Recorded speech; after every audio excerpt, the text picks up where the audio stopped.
Cyfarwyddiadau I Adran Seicoleg glinigol a chwnsela Velindre. Dyma brif fynedfa Velindre.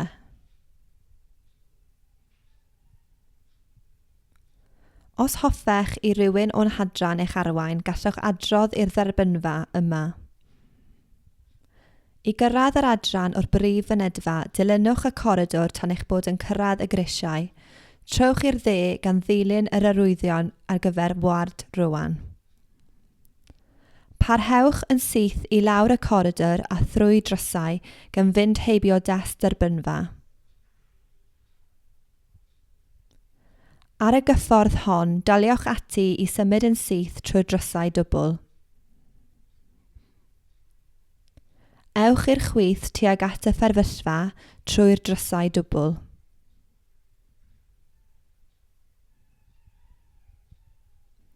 Mae lifft ar gael os oes ei angen arnoch. Unwaith ar y llawr nesaf, trowch i'r chwith I fynd I mewn I ward Rowan. Mae ystafell aros I chi ymlacio cyn eich apwyntiad. Bydd aelod o staff yn y trydydd swyddfa ar y dde.